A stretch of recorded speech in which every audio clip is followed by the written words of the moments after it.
स्वातंत्र्यवीर सावरकर यांच्याबद्दल आक्षेपार्ह वक्तव्य करणाऱ्या राहुल गांधींना नाशिकमध्ये येऊ देणार नाही, ते जर आले तर त्यांच्या गाडीवर दगडफेक करू, त्यांना काळं फासू, असं वक्तव्य ठाकरे गटाच्या शिवसेनेच्या पदाधिकाऱ्यांना केल्यानंतर एकच वादंग उभा राहिला आहे।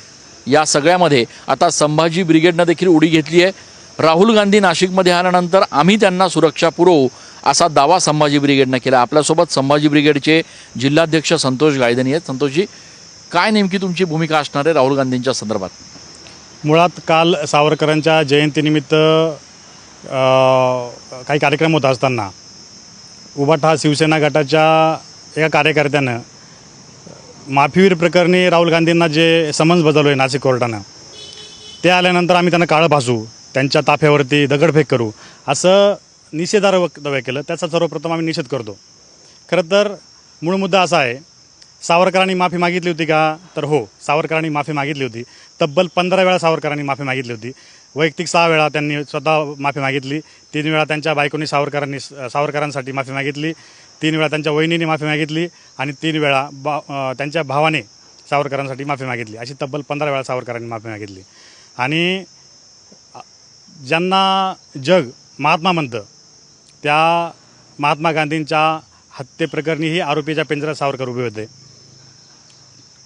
1924 ते 1937 या दरम्यान सावरकरांनी माफी मागून इंग्रजांचं सेवक म्हणून काम केलेलं आहे।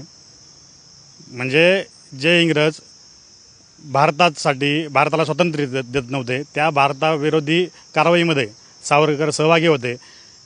एकीकडे सुभाषचंद्र बोस स्वातंत्र्य लढ्यासाठी सैनिक घेऊन लढत होते आणि दुसरीकडे सावरकर येथील जनतेला, येथील युवकांना इंग्रजांच्या सैन्यामध्ये सहभागी व्हा असे आवाहन करत होते।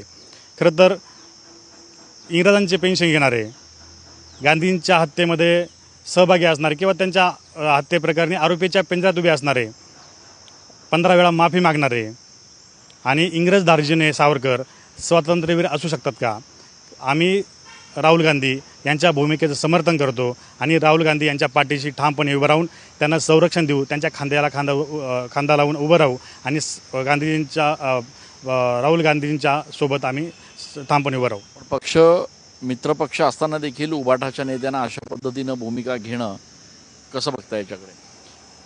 मुळात उबाटा शिवसेना गटाने प्रबोधनकार ठाकरे वाचावेत।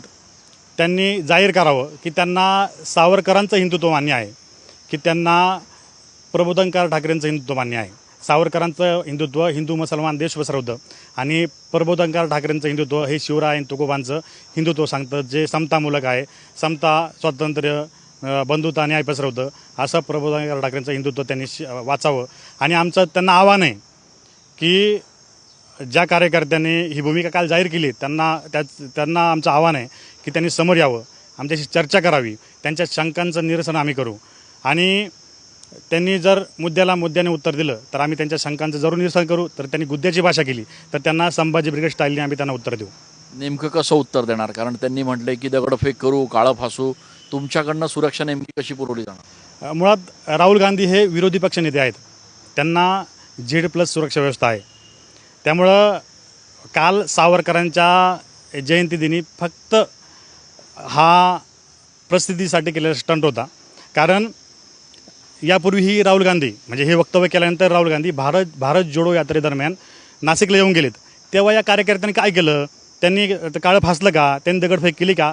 केवळ प्रसिद्धीच्या हव्यासासाठी हा प्रसिद्धीचा स्टंट होता। त्यामुळं राहुल गांधींना सुरक्षा पुरवू का? तर आम्ही तिथे नक्कीच हजर असू। Z+ सुरक्षा बाहेर आम्ही हजर असू, त्यांना कवच म्हणून आम्ही काम करू। खूप खूप धन्यवाद। आपण बघतो एकीकडे राहुल गांधी यांच्या विरोधात आक्रमक भूमिका घेणाऱ्या उबाटाच्या नेत्याला नेमकं माहिती आहे का? त्यांनी मुद्द्याची जी चर्चा आहे ती मुद्द्यानं करावी, गुद्द्याचा विषय आला तर आम्ही निश्चितपणे राहुल गांधींना सुरक्षा पुरवू अशी भूमिका संभाजी ब्रिगेडने घेतली आहे। आणि त्यामुळे आता एकूणच या राजकीय वादळामध्ये संभाजी ब्रिगेडसुद्धा कुठेतरी मैदानात उतरल्याचं बघायला मिळत आहे। कॅमेरा पर्सन आकाश येवलेसह मी चंदन पूजाधिकारी, TV9 मराठी। मला तुमच्या कम्प्युटर स्किल्स अपग्रेड करायच्या आहे? दिशा कम्प्युटर इन्स्टिट्यूट घेऊन आले आहेत महा डिस्काउंट ऑफर। आता कोणताही कोर्स करा फक्त 1800 रुपयांमध्ये।